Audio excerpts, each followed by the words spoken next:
اس کا مطلب یہ نہیں ہے کہ وہ دل سے سب چیزیں ختم ہو گئی ہیں، وہ سب کچھ اریز ہو گیا ہے، وہ وہاں پر موجود ہے. اور جیسے ہی ووٹر سپورٹر کو یہ موقع ملے گا کہ وہ اپنا غصہ باہر آ کے نکال سکے، اور وہ اس کا سب سے آسان کام یہ ہے اس وقت کہ وہ ووٹ کی پرچی کے اوپر آ کے اپنا غصہ نکال سکے گا، اپنی حمایت کا اعلان کر سکے گا، جو وہ ویسے کھلے عام نہیں اس وقت کر سکتا، تو وہ ووٹ کی پرچی پر جا کر ضرور کر سکتا ہے. تو ابھی مجھے لگتا ہے کہ اگر آپ عمران خان کو گرفتار کریں یا ان کو شاید کسی کیس میں سزا بھی سنا دیں تو شاید ایسا ہو کہ بہت زیادہ تعداد میں لوگ باہر نہیں نکلیں گے، آپ کو اس طرح کا ریئیکشن نظر نہیں آئے گا کہ لوگ احتجاج کر رہے ہیں، کوئی بڑے مظاہرے ہو رہے ہیں. آنیسٹلی میں یہ سمجھتی ہوں کہ اس وقت عمران خان صاحب کے جو کارکنان ہیں بہت سارے جو باہر نکلنے والے تھے اور نکالنے والے تھے مزید لوگوں کو، وہ خود اس وقت انڈر اریسٹ ہیں. تو اس لیے اس وقت اگر خان صاحب صبح بھی انہوں نے پیشی پہ جانا ہے، اگر انہیں اریسٹ کر لیا جاتا ہے یا آئندہ کسی وقت پیشی پہ اریسٹ کر لیا جاتا ہے تو شاید لوگ اس طرح سے ان کی اریسٹ کے باوجود بھی باہر نہ نکلیں. لیکن کیا اس کا مطلب یہ ہے کہ وہ عمران خان سے محبت کرنا چھوڑ چکے ہیں یا وہ اس کو ووٹ نہیں کرنا چاہتے؟ یہ بالکل ایک غلط انٹرپریٹیشن ہوگی. میرے خیال سے جب آپ الیکشن کرائیں گے تو لوگ پھر باہر نکلیں گے، اور وہ کام جو وہ باہر نکل کے احتجاج کی صورت میں نہیں کر سکتے، وہ پروٹیسٹ کریں گے ووٹ کی پرچی کے اوپر. تو ووٹر وہیں پہ ووٹ کے لیے وہ نکلیں گے، احتجاج کے لیے نہیں نکلیں گے. تو یہ میرا اس پہ موقف ہے. اب دیکھتے ہیں جی الیکشن جب ہوگا تو لوگ کیسے باہر نکلتے ہیں، کیسے اپنا ریئیکشن دیتے ہیں. لیکن عمران خان صاحب کو مائنس فی الحال کرنا اتنی جلدی وہ پاسبل نظر نہیں آ رہا. یہ تو جی آپ کے سوالات کے حوالے سے باتیں. اب ذرا آ جاتے ہیں علیم خان صاحب کی گفتگو کے حوالے سے. علیم خان صاحب جو کہ سمر ٹی وی چینل کے آنر بھی ہیں اور اس کے ساتھ ساتھ عمران خان صاحب کے بڑے قریبی ایک سینئر سیاستدان رہ چکے ہیں، پنجاب میں مضبوط امیدوار تھے وزارت اعلیٰ کے، اور پھر بعد میں آپ نے دیکھا کہ جس طرح سے انہوں نے عمران خان صاحب کا ساتھ چھوڑ دیا تھا، ووٹ یعنی عدم اعتماد سے پہلے ہی، ووٹ آف نو کانفیڈنس سے پہلے ہی وہ الگ ہو گئے تھے ان کا دھڑا.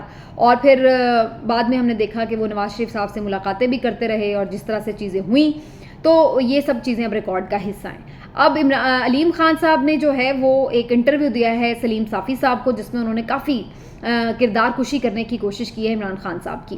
اور وہ کہیں آپ نے سنا ہوگا، اکثر لوگ کہا کرتے ہیں کہ اللہ تعالیٰ دشمن بھی دے تو ظرف والے دے. لیکن یہاں پہ صورتحال یہ ہو چکی ہے کہ یہ دوست تھے لیکن یہ بھی ایسے کم ظرف دوست تھے کہ اب ان کو اگر موقع مل رہا ہے تو یہ بہت ساری ایسے لحاظ ہوتے ہیں رشتوں میں، پردے ہوتے ہیں.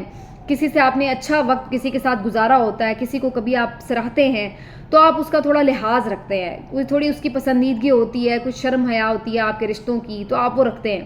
مجھے یہ چیز ذاتی طور پر بہت ناپسند ہے کہ آپ کبھی کسی کے ساتھ اچھا وقت گزاریں اور پھر اس کے بعد آپ کوئی لحاظ رکھے بنا اس کے اوپر آپ اس حد تک تنقید تو چلے ہو سکتی ہے پالیسیز پر، فیصلوں کے اوپر، لیکن آپ ذاتیات کے اوپر اتر جائیں اور اس حد تک باریک بینی سے چیزیں کھول کے لوگوں کے سامنے پبلک کر دیں کہ جس میں میرا خیال ہے جس کو آپ نقصان پہنچا رہے ہوتے ہیں اس سے زیادہ آپ خود کو نقصان پہنچا رہے ہوتے ہیں. یعنی جس کی آپ کیریکٹر اسیسینیشن کر رہے ہوتے ہیں اس کی تو آپ نے کیا کرنی ہے، آپ اپنی زیادہ کر رہے ہوتے ہیں. جس کے آپ کپڑے اتارنے کی کوشش کر رہے ہوتے ہیں میرے خیال سے آپ اپنے کپڑے زیادہ اتار رہے ہوتے ہیں اور پتہ چل رہا ہوتا ہے کہ آپ کس کیلیبر کے لوگ ہیں.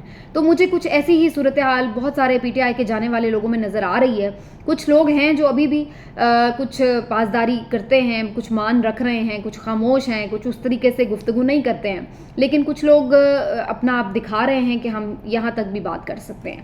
تو علیم خان صاحب ابھی تک تو اتنا زیادہ انہوں نے کھل کے ایک دو جگہ پہ پہلے انہوں نے بات کی تھی پریس کانفرنس میں بھی، لیکن وہ اس حد تک نہیں تھی. لیکن سلیم صافی صاحب کی گفتگو نے مجھے خاصا مایوس کیا، جو ان کے ساتھ ان کا انٹرویو تھا.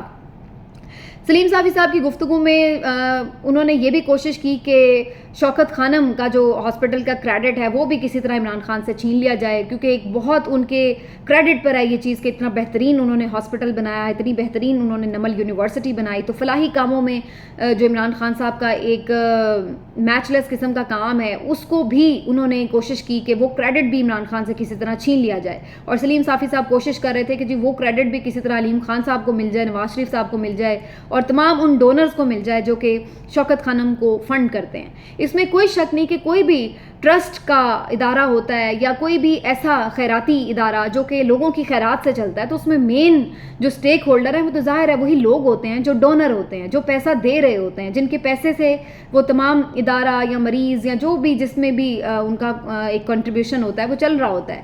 تو اس میں تو کوئی دو رائے ہو نہیں سکتی. لیکن اس پر بات کرنے کا اس وقت مقصد صرف یہ تھا ان کا کہ کسی طرح یہ کہا جائے کہ جی اگر یہ شوکت خانہ میں ایک بہترین ادارہ ہے یا یہ غریبوں کا کام کر رہا ہے تو اس میں عمران خان کی کوئی کمال کی بات نہیں ہے, اس کی کوئی تعریف کی بات نہیں ہے.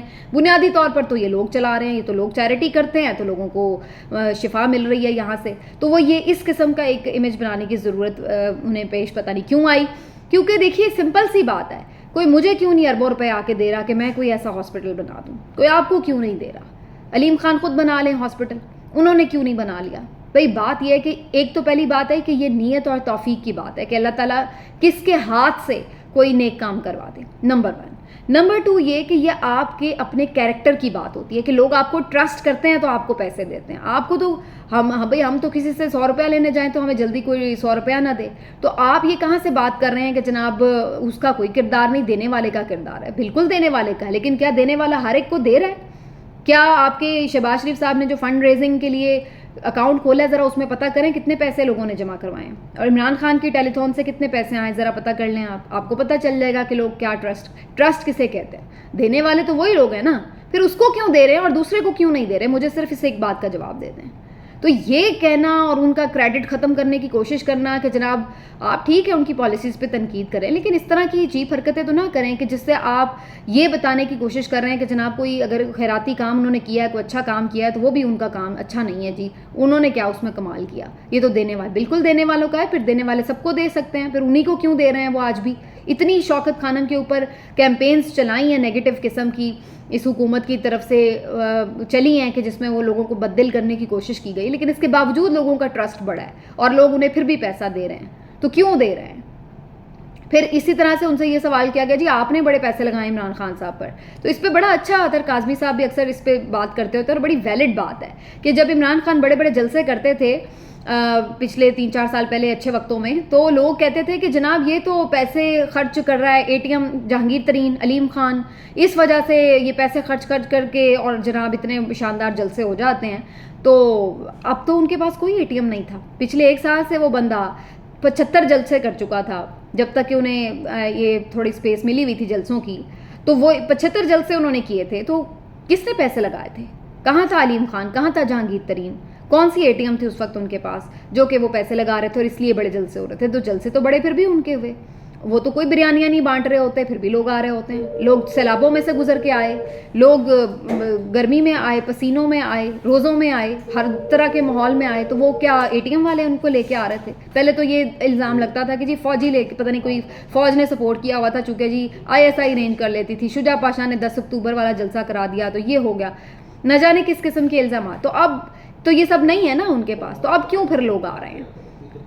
پھر ان سے سوال ہوا جی بشرا بی بی سے متعلق, تو اس پہ بھی وہ انہوں نے خوب لب کشائی کی اور بتایا جی کہ ہر چیز عمران خان نے باہر کب نکلنا ہے, قدم کب باہر نکالنا ہے, کس سے ملنا ہے, کس سے نہیں ملنا, کیا کھانا ہے, کیا نہیں کھانا, اور جناب ہر چیز, کون سا سیکرٹری کس شعبے میں لگنا ہے, کس کو کون سی وزارت دینی, یہ سب چیزیں جو ہیں وہ عملیات کے تحت بشرا بی بی صاحبہ جو تھی وہ فائنلائز کر رہی تھیں. مجھے نہیں معلوم ہے کہ وہ کس حد تک ان کا عمل دخل ہوگا نہیں ہوگا, مجھے نہیں اس بات کا علم ہے.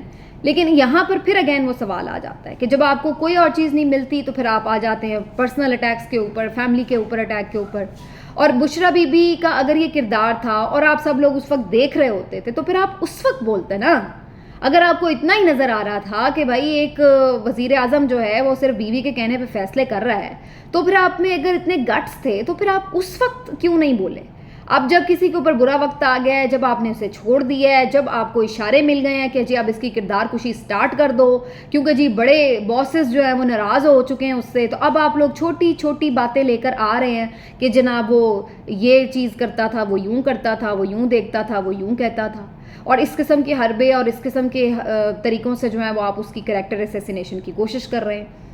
تو یہ جو چیزیں ہیں یہ بیسکلی آپ کا اپنا آپ شو کرتی ہیں کہ آپ کتنے پانی میں اور کیا سوچتے ہیں. پھر اسی طرح سے وہ بات کر رہے ہیں کہ جناب اسی ایک واٹس ایپ میسج پورا پڑھ کے بتا رہے بزدار صاحب سے متعلق کہ جی میں نے یہ کہا تو انہوں نے یہ کہا تو یہ کہا. پہلی بات تو یہ کہ کسی کی پرسنل آپ کے ساتھ اگر چیٹ کسی لیول پر ہوئی ہے تو وہ آپ کی اور اس کے درمیان ایک ٹرسٹ کی چیز ہے نا. جب کوئی آپ سے بات کر رہا ہے تو آپ کسی کی پرمیشن سے بغیر وہ کیسے پبلک کر سکتے ہیں؟ تو یہ تو اخلاقیات سے گری ہوئی بات ہے کہ کسی نے پرسنلی آپ سے کوئی بات شیئر کی ہے اور آپ اس کو ٹی وی پر آ کر پڑھ کے بتا رہے ہیں. نمبر 1. نمبر 2 یہ کہ جو آپ بتا بھی رہے ہیں اس سے مقصد تو آپ کا حل نہیں ہو رہا, اس سے تو آپ یہ بتانا چاہ رہے تھے کہ جناب میں نے بزدار صاحب سے متعلق عمران خان کو کہا کہ جی ان کی کچھ کرپشن کے معاملات ہیں, وہ کچھ کیپیسٹی کے ایشو ہیں, کمپیٹنٹ نہیں ہیں, تو آپ آئی بی سے یا آئی ایس آئی سے جو ہے ان کے بارے میں انویسٹیگیشن کرائیں. تو عمران خان صاحب نے آگے رپلائی کیا ہوا ہے کہ جی میں نے کیا ہے, مجھے کوئی سالڈ چیز نہیں ملی وغیرہ. تو وہ اس قسم کی کوئی گفتگو ہے. اس سے کہیں مجھے یہ تاثر نہیں ملا کہ عمران خان کو پتہ تھا کہ وہ بزدار صاحب کرپشن کر رہے ہیں, اس کے باوجود بھی انہوں نے انہیں مستقل اس پہ سیٹ پہ رکھا. ایسی تو کوئی اس چیٹ سے مجھے کوئی ایسی چیز نہیں سامنے آئی, کوئی ایویڈنس ایسا نظر نہیں آتا. ہاں یہ ضرور عمران خان صاحب انہیں کہہ رہے ہیں کہ بھئی آپ کا چینل ہے اور وہ مسلسل بزدار کے اوپر تنقید کر رہا ہے, تو یہ کوئی بہتر چیز نہیں ہے. اگر ہم آپس میں ہی اپنے ہی لوگوں کے اوپر اٹھ کے اس طرح سے شروع کر دیں گے تو پھر باقی لوگوں کو تو اور موقع ملے گا. تو میرا خیال ہے اس میں بھی کوئی ایسی بات نہیں ہے. جب آپ ایک گورنمنٹ چلا لیں اور عمران خان صاحب بالکل ان کی وہ سپورٹ کرتے تھے, اب یہ ایک الگ بات ہے, میں خود شاید پرسنلی ان کے اس فیصلے سے اگری نہیں کرتی. بزدار صاحب ایک اچھی چوائس نہیں تھے عمران خان صاحب کی, بالکل اس پہ تنقید ہو سکتی ہے, لیکن جس طریقے سے علیم خان صاحب اپنی پرسنل چیٹ اور اس طرح کے حوالوں سے جو تاثر بنانا چاہ رہے تھے, وہ ایک اخلاقیات کی چیز نہیں لگتی ہے, وہ ایک اخلاقی گراوٹ کی مثال لگتی ہے. تو مجھے یہ کوئی ان کا انٹرویو بہت مناسب نہیں لگا. میرے خیال سے یہ ایک بھونڈی کوشش ہے, جیسی بہت ساری پہلے بھونڈی کوششیں ہوئی ہیں عمران خان صاحب کے کردار پر حملہ کرنے کی. عزت اور ذلت اللہ تعالیٰ کے ہاتھ میں ہے. اگر آپ کوشش کر رہے ہوتے ہیں بعض اوقات کسی کو نقصان پہنچانے کی, لیکن اگر اللہ کو منظور نہیں ہے تو آپ اس کو نقصان نہیں پہنچا سکتے. لیکن بہرحال ابھی بھی اس طرح کی کوششیں جاری رہیں گی. دیکھتے ہیں جی یہ کب تک کامیاب ہوتی ہیں نہیں ہوتی. اب ذرا آخر میں آ جائے جی یہ جو یونان میں واقعہ پیش آیا بہت ہی افسوسناک, جس میں 300 کے قریب بتایا جا رہا ہے کہ پاکستانی جاں بحق ہو گئے ہیں. تو اس پر تو انویسٹیگیشن کرنے کے لیے شروع کر دیا گیا کام, اور شہباز شریف صاحب کو بھی ہوش آ گیا, انہوں نے بھی ایک انویسٹیگیشن ٹیم بنا دی ہے. تازہ خبر یہ آئی ہے کہ جی ایف آئی اے نے بھی ایک ایجنٹ جو ہے وہ گرفتار کر لیا, طلحہ شاہ زیب نامی, جس نے ان لوگوں کو باہر بھیجا تھا. اور یہ کوئی ایک واقعہ نہیں ہے, یہ ایک پورا مافیا ہے جو پاکستان میں اس طرح سے کام کر رہا ہے. لوگوں سے یہ پیسے بٹور لیتے ہیں اور غیر قانونی طور پر لوگوں کو مختلف راستوں کے ذریعے بھیج دیا جاتا ہے دوسرے ملکوں میں, جن کو ویزے تک رسائی نہیں ہوتی, ویزا حاصل نہیں ہوتا یا کسی بھی وجہ سے, تو ان سے لوگ اس طرح سے پیسے بٹور کے, کچھ سادہ لوگ ہوتے ہیں ان کو بھی پھنسا لیا جاتا ہے یہ ایجنٹس کے تھرو, اور پھر ان سے پیسے بٹور لیے جاتے ہیں. اور یہ غیر قانونی طور پر بیچارے کوئی اپنی جمع پونجی سمیٹ کر کوشش کرتا ہے کہ جی کوئی بہتر مستقبل وہاں مل جائے گا باہر کے ملکوں میں, تو وہ وہاں پر جانے کی کوشش کرتا ہے. تو یہ بڑے انفارچونیٹ واقعات ہیں, پہلے بھی ہو چکے ہیں. ابھی اٹلی میں ایک واقعہ اسی طرح کا ہوا تھا فروری 2023 میں, جب وہاں پہ بھی 30 کے قریب پاکستانی اسی طرح سے جاں بحق ہو گئے تھے. یونان میں بھی یہی ہوا ہے, کشتی الٹی ہے اور اس سے جو ہے وہ 300 کے قریب جو افراد ہیں وہ لقمہ اجل بن گئے ہیں, اور یہ بڑا ہی افسوسناک واقعہ ہے. لیکن یہ ہم سب کو ایک دفعہ پھر اسی طرف اشارہ کرتا ہے جو ہماری سوسائٹی کی بنیادی مسئلے ہیں, کہ جب لوگ ڈس اپوائنٹ ہو جاتے ہیں معاشرے سے, جب لوگوں کو لگتا ہے کہ یہاں پر ان کا کوئی مستقبل نہیں ہے, جب ان کو لگتا ہے کہ وہ پڑھ لکھ کر بھی یہاں پر ساری زندگی محنت مشقت کر کے بھی بنیادی ضروریات کے لیے بھی ترستے رہیں گے, یہاں پر کوئی قانون کی حکمرانی نہیں ہوگی, کوئی ان کا پوچھنے والا نہیں ہوگا, یہ صرف طاقتور کا ملک ہے, جب وہ یہ دیکھیں گے تو انہیں جائز ناجائز جو بھی موقع ملے گا وہ کہیں گے یہاں سے نکلیں. اور وہ پھر یہی اس قسم کے جو سانحات ہیں وہ رونما ہوتے ہیں جو ہماری آنکھیں شرم سے جھکا دیتے ہیں. اور اسی طرح کا یہ ایک واقعہ ہے, جب تک اصل مسئلے کو حل نہیں کریں گے کہ اپنے ملک میں آپ لوگوں کو انصاف دیں, روزگار دیں, فلاح کے کام کریں, جب تک یہ نہیں ہوگا یہ واقعات رونما ہوتے رہیں گے. آج یہ لوگ ہیں, شاید کچھ دنوں بعد کوئی اور خدا نخواستہ کوئی واقعہ ہو جائے, لیکن اصل بات یہ ہے کہ یہ مافیا بھی اپنے ان کنٹرول یعنی ان طاقتوروں کے کنٹرول سے باہر ہوتے ہیں اور لوگوں کو یہ جھانسا دے کر پیسے بٹور لیتے ہیں. باقی پھر ان کا کام جانے, اگر وہ بیچارے وہاں پہ پہنچ بھی جائیں تو پکڑے جائیں تو تب بھی ان کی زندگی خراب ہے, اور اگر پہنچتے ہوئے رستے میں کچھ ہو جائے تو تب تو پھر اللہ ہی وارث ہے. بہرحال جی اللہ ہی وارث ہے ہمارے ملک کا. ملتے ہیں اگلے ویلاگ میں, اپنا خیال رکھیے, اللہ حافظ.